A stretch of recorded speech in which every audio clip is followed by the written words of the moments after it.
Hola, soy Juan Antonio Monroy. Estoy grabando un nuevo vídeo con la ayuda del técnico Juan José Bedoya.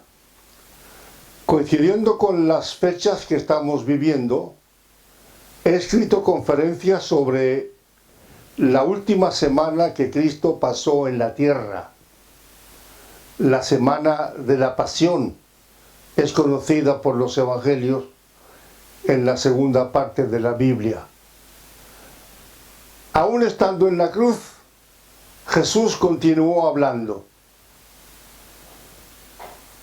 Algunos líderes religiosos, católicos y también protestantes, han calificado la conversación que tuvo Cristo con María y con Juan desde la cruz como las 7 palabras.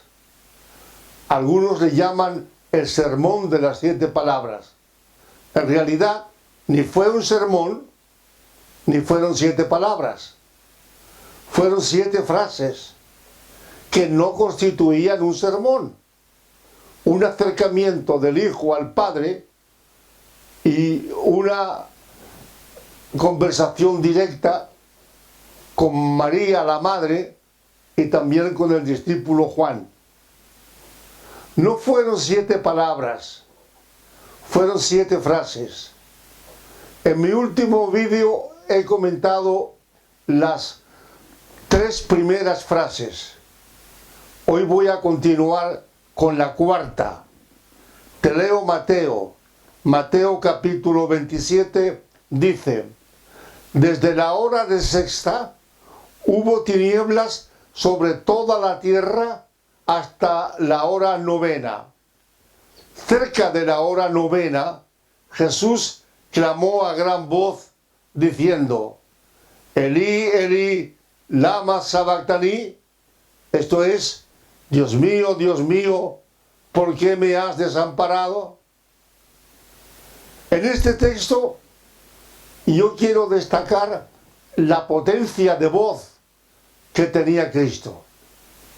Estaba agonizando, había sido torturado, tenía la espalda sangrante, una corona de espinas sobre su cabeza, y aún así dice Mateo que clamó a gran voz.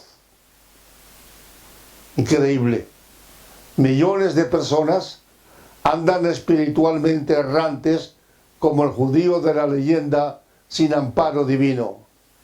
Quiero decirte a ti que me estás viendo y escuchando que de aquella cruz emana el amparo de Jesús para todos los desamparados del mundo.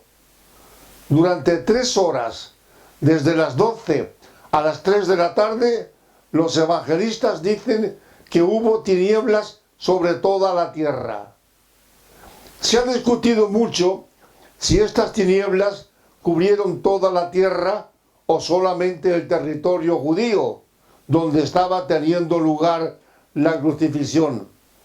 Casi todos los intérpretes de la Biblia coinciden en que las tinieblas se dieron solo en Israel. Al sobrevenir las tinieblas, entre el mediodía y las 3 de la tarde, cuando el sol era más fuerte, se da más importancia todavía al milagro. Tengo una pregunta. ¿Qué sentido tenían aquellas tinieblas? ¿Por qué el Padre obró aquel milagro? No hay una respuesta única, hay varias. Primero, las tinieblas ocurrieron para destacar la ceguera de los dirigentes judíos. Todos los elementos, el sol, el cielo, la tierra, las estrellas, protestaban en contra de la crucifixión del Hijo de Dios. Segundo, un padre de la Iglesia, San Jerónimo, a principios del siglo V, decía que el sol, la gran antorcha de luz, se escondió para no ver tanta ignominia y para dejar sin luz a los verdugos.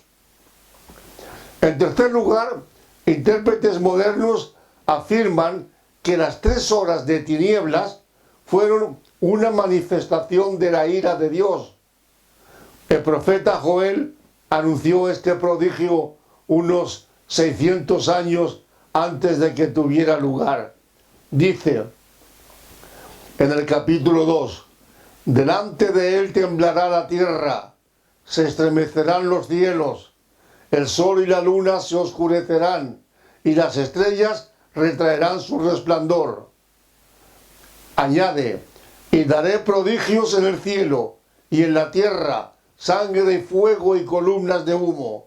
El sol se convertirá en tinieblas y la luna en sangre antes que venga el día grande y espantoso de Jehová.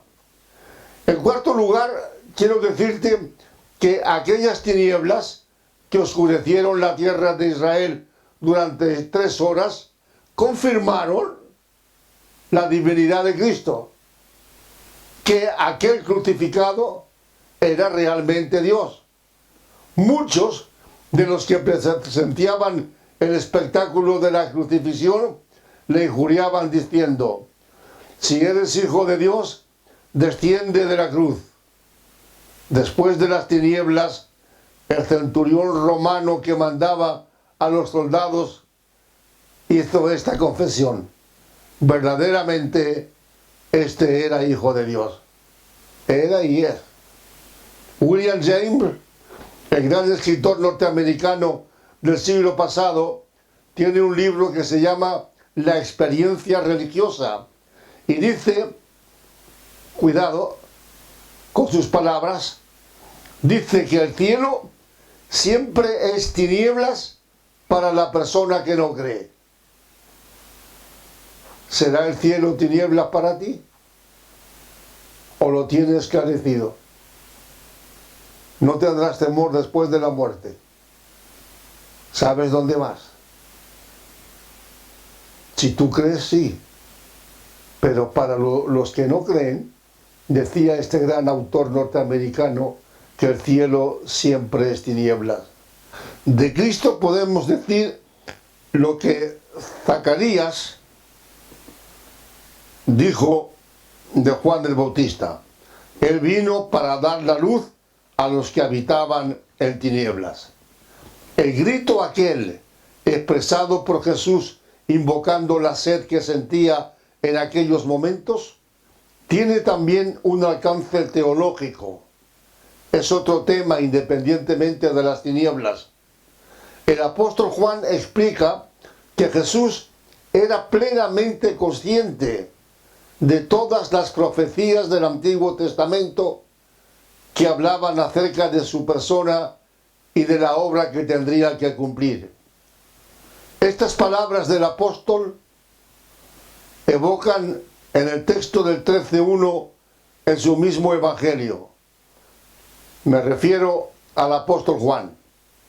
Antes de la fiesta de la Pascua, sabiendo Jesús que su hora había llegado para que pasase del mundo al Padre. Él sabía que la hora había llegado y tenía que apurar la copa, tenía que pasar por esta hora. El grito de sed hay que relacionarlo con el momento histórico. Cuando 3 años antes la madre le insinuó que hiciera un milagro y proveyera vino para los invitados a una fiesta de boda, Jesús le respondió, aún no ha llegado mi hora. Pero en la cruz, aquel grito era la culminación de la gran tarea encomendada por el Padre. En el contexto de esta misma idea, el apóstol Juan describe la sed de Jesús de tal modo que tengamos la impresión de que no había de morir hasta haber realizado este gesto. Amigas y amigos, hermanas y hermanos, quiero decirte algo más.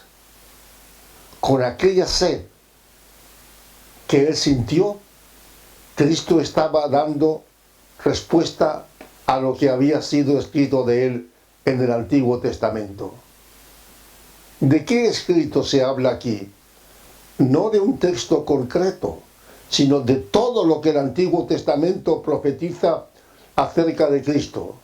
San Pablo lo escribe con palabras que apoyan esta verdad.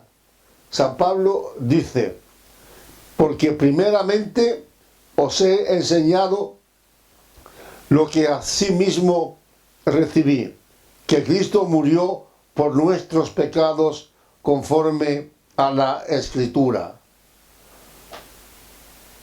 Aquella sed de Cristo, ¿no será también la nuestra? ¿La tuya? ¿La mía? ¿No será una sed de salvación? ¿Una sed de vida nueva? ¿Una sed de transformación? ¿No andaremos nosotros también perdidos de mente, de cuerpo, de alma y de espíritu, porque nos hemos acostumbrado a vivir alegremente sin pensar en la sed que Cristo sufrió por nosotros? Muchos intérpretes cristianos han visto en esta sed de Cristo algo más que una simple sed fisiológica, una sed trascendente, sed de salvación, sed de glorificar al Padre salvando a los hombres. Jesús tuvo que sufrir esa sed abrasadora para apagar la sed de la persona humana. El apóstol Juan te lo dice bien claro. En el último y gran día de la fiesta, Jesús se puso en pie y alzó la voz diciendo: si alguno tiene sed, venga a mí y beba. El que cree en mí, como dice la Escritura, ríos de agua viva correrán de su vientre. ¿Tú tienes sed? ¿Tienes sed de Dios? ¿Tienes sed de mejorar tu vida espiritual? ¿Tienes sed de darle una nueva orientación a tus creencias? ¿De apoyarte más en la Biblia? ¿De descansar más en Jesús? ¿De creer más ardientemente en Dios? ¿Tienes esta sed? Pues Cristo te dice: el que cree en mí, como dice la Escritura, ríos de agua viva correrán en su interior.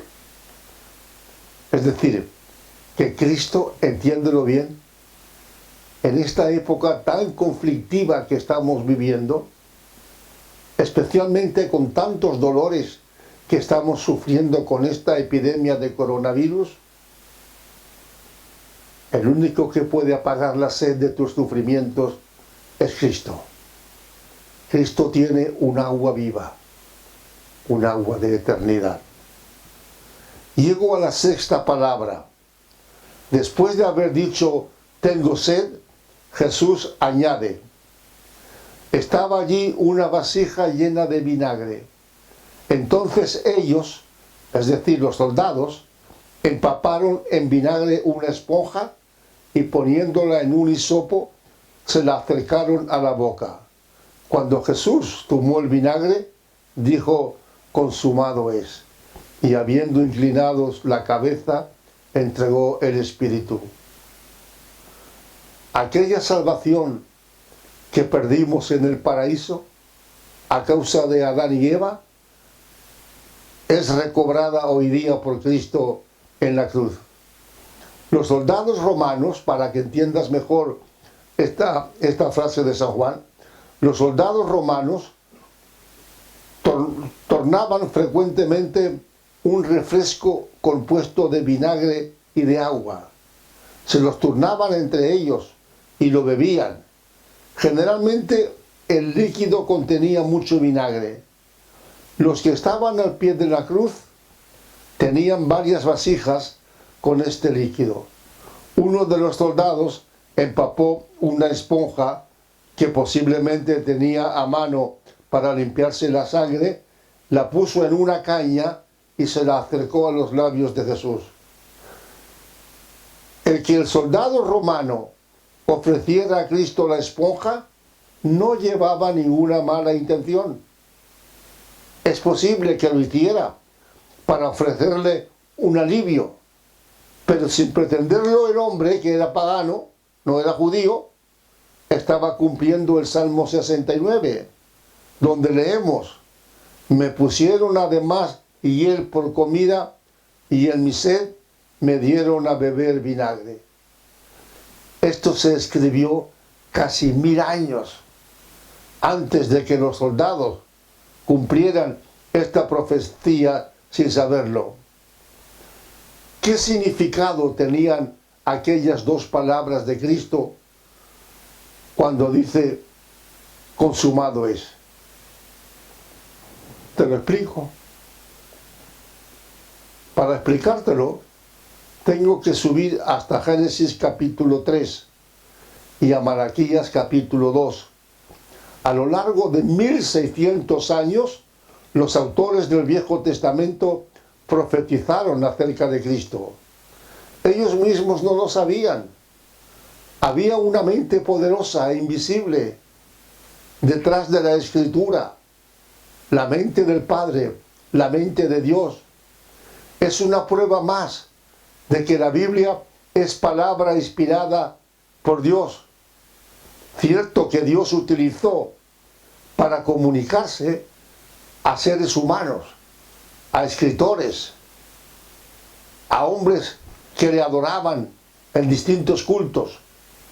Pero en el fondo, la profecía de Génesis capítulo 3 y versículo 15 señala hacia la cruz de Cristo en aquellos tiempos.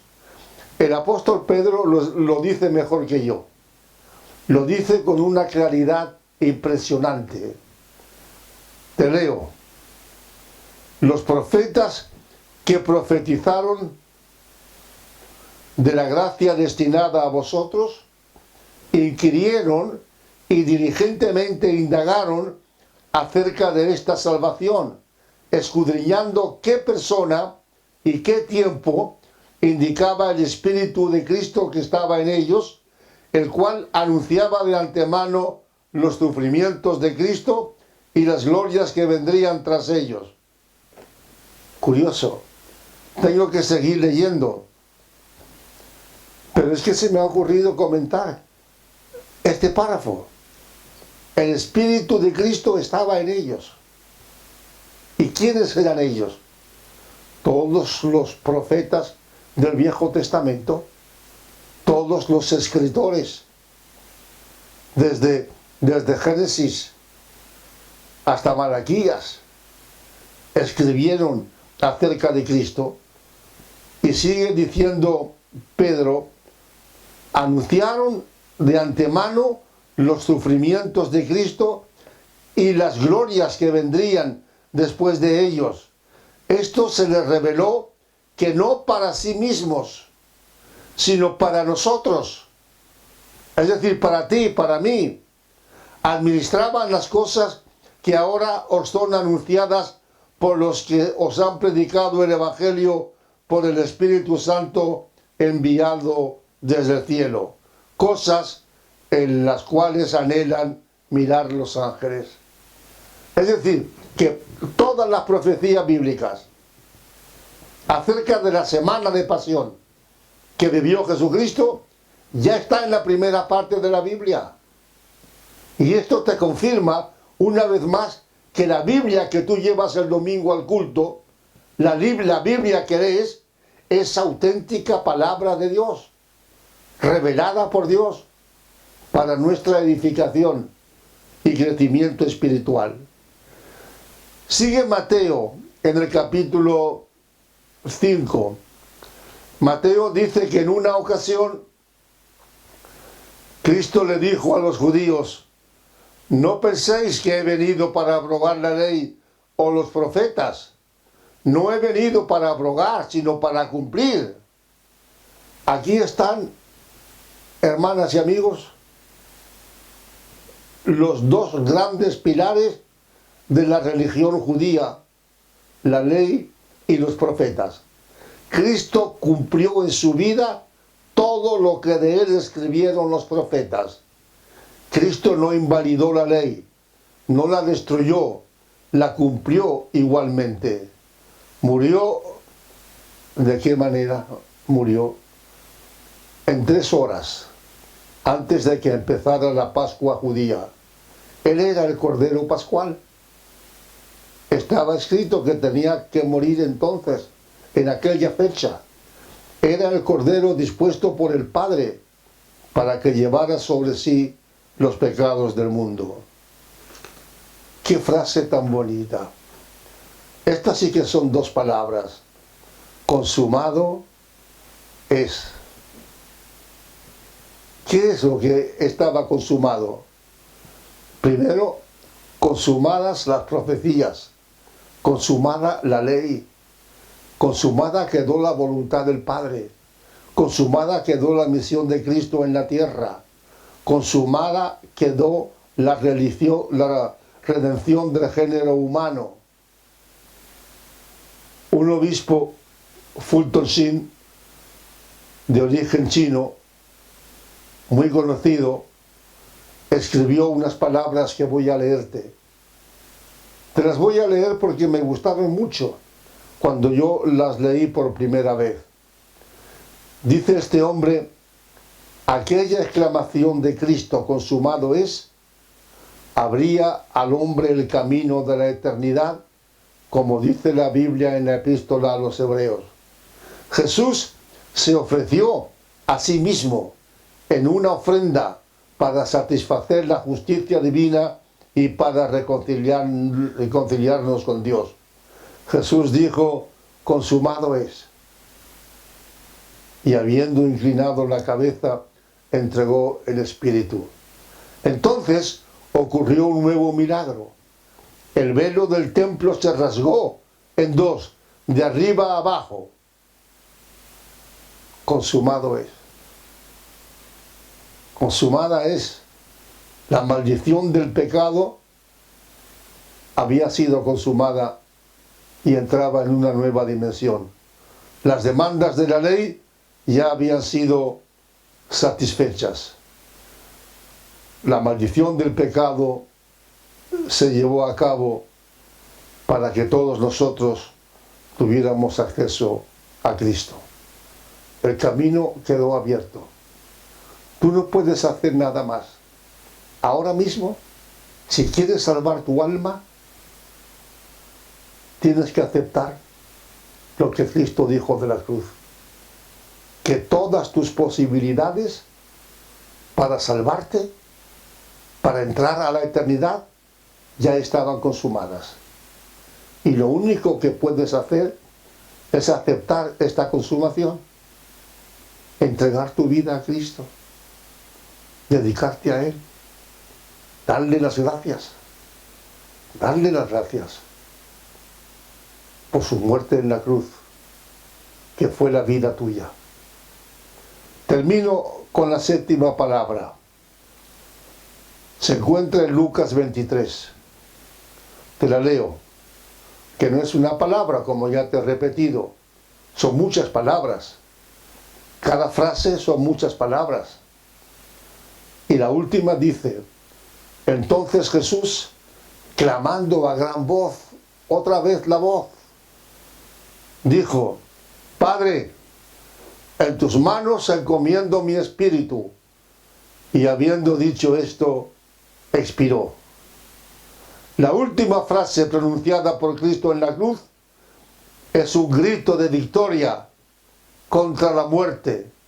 San Pablo nos dice que Jesús despojó a los principados y potestades, los exhibió públicamente, triunfando sobre ellos en la cruz. En la cruz se cumplieron las palabras del profeta Oseas: oh muerte, yo seré tu muerte, yo seré tu destrucción, oh sepulcro. Cristo mató a la muerte, la aniquiló, para que tú puedas gozar de la vida eterna que Él te da junto al Padre. De los 4 evangelios, el de Lucas es el único que registra la última palabra o frase de las 7 que pronunció Jesús en la cruz. Esta exclamación está inspirada en el Salmo 31. Tú eres mi refugio, en tu mano encomiendo mi espíritu. El Padre no le abandonó nunca. Él se sentía refugiado en el corazón del Padre. Él había dicho, el Padre y yo una misma cosa somos. En la cruz estaba muriendo un hombre y estaba muriendo Dios. Dios estaba siendo crucificado para que tú pudieras gozar de una entrada libre a la eternidad con Él. El significado de la palabra aquí, entregar, encomendar el espíritu, es muy importante. Curioso, la semana de la pasión tiene infinidad de enseñanzas. Jesús no murió de agotamiento físico, aunque pudo haber ocurrido. No murió porque los romanos le hubieran crucificado. De haber querido, habría descendido de la cruz, como le pedían algunos de los que le escarnecían. Jesús murió por voluntad propia. Entiéndelo bien. Murió porque quiso. ¿Estarías tú dispuesta o dispuesto a morir? No ya por la humanidad, sino por un vecino tuyo o por un familiar. Pues Cristo murió por ti.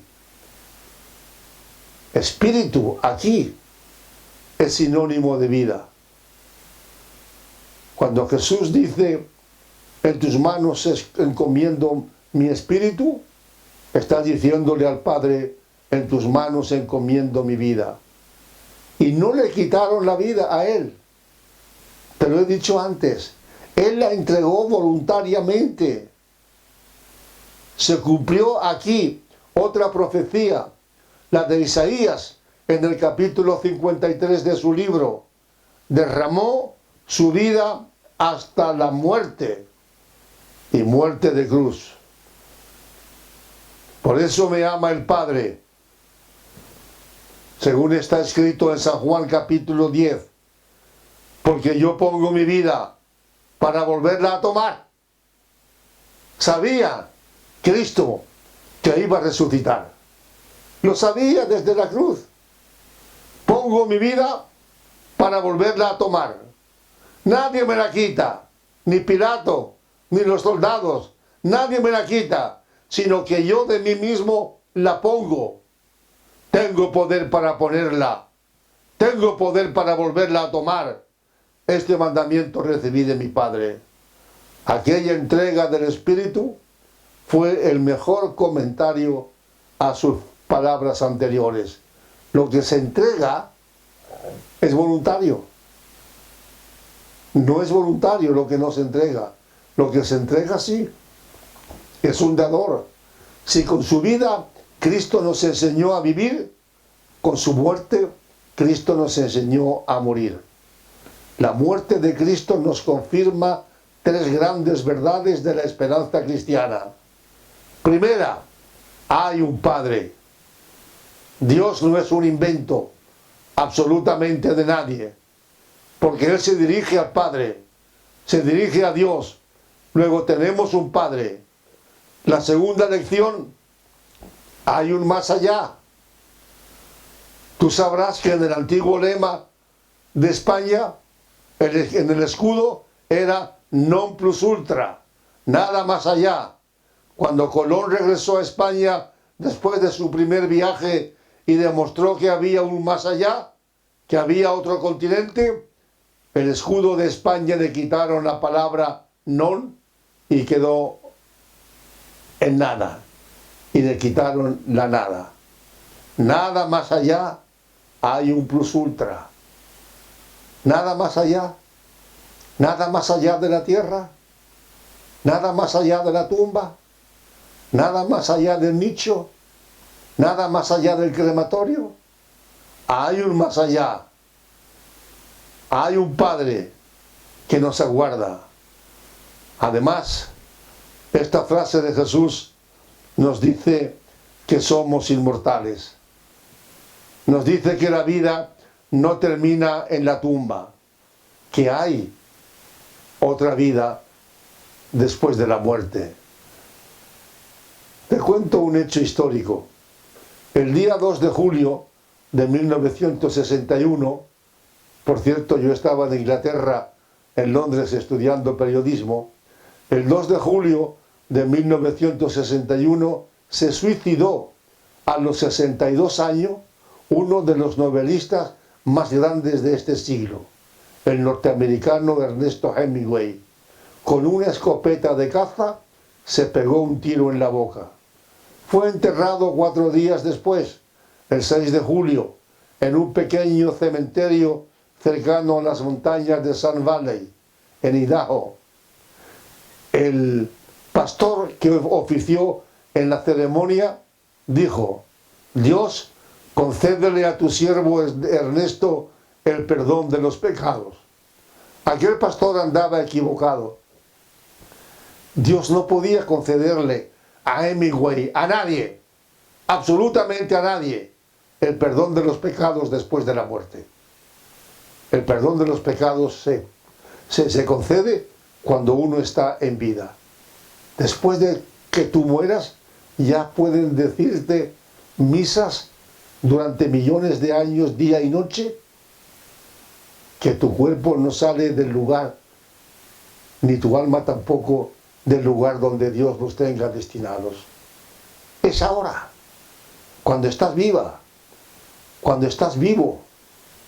Hemingway, yo creo que sabía esto, porque era un gran lector de la Biblia, pero el hombre murió sin haber pedido perdón por sus pecados. En la vida de Hemingway, Dios siempre fue una palabra vacía en sus labios. A veces era un recurso literario. Usaba a Dios para escribir cuentos, como el que escribió y publicó el año 1927, un pequeño cuento que se titula Un lugar limpio y bien iluminado. ¿Sabes qué hace Hemingway en este cuento? Por cierto, si no lo has leído, léelo. Fue un gran novelista.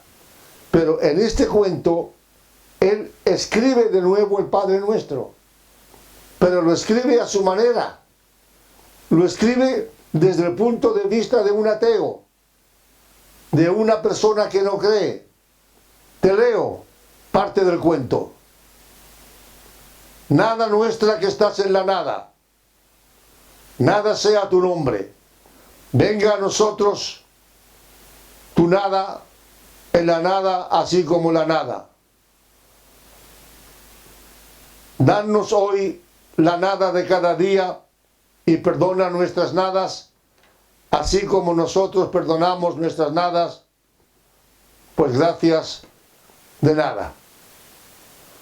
Para Hemingway, en aquel cuento al menos, no sé si cambiaría después de pensamiento a lo largo de la vida, pero en aquel cuento, la vida del hombre termina en la nada.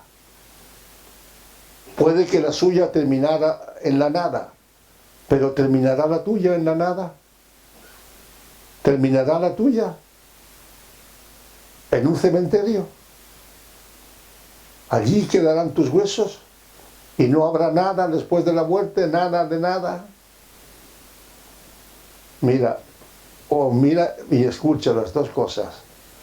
Uno de los grandes ateos que hicieron la Revolución Francesa, Voltaire, gritó poco antes de morir: muero abandonado por Dios y por los hombres. Qué triste. Según su expresión, Voltaire murió abandonado por Dios. Pero Cristo murió confiando en el Padre. Y quiero preguntarte aquí, cuando estoy por poner punto final a este vídeo de hoy, quiero preguntarte, ¿cómo será tu muerte? Puede que me digas: Juan Antonio, no me hables ahora de muerte. en esta época de epidemia que estamos viviendo, pues ¿cómo será tu muerte? ¿En qué estado espiritual abandonarás esta tierra? Si no estás segura o seguro, Cristo puede darte la victoria sobre la muerte. Cristo lo hará en cuanto tú se lo pidas, pero tienes que pedírselo. En la cruz, Cristo está suspendido entre el cielo y la tierra. Es el perfecto mediador entre el hombre y Dios. Es el único que puede reconciliarte con el Padre. Cristo en la cruz tiene la cabeza inclinada para besarte. Cristo en la cruz tiene el corazón abierto para amarte. Cristo en la cruz tiene los brazos extendidos para abrazarte. Cristo en la cruz tiene todo su cuerpo expuesto para rescatarte de tus pecados. Será en el próximo vídeo. Y espero que sigas hablando a tus amigos y vecinos acerca de estos vídeos. Gracias.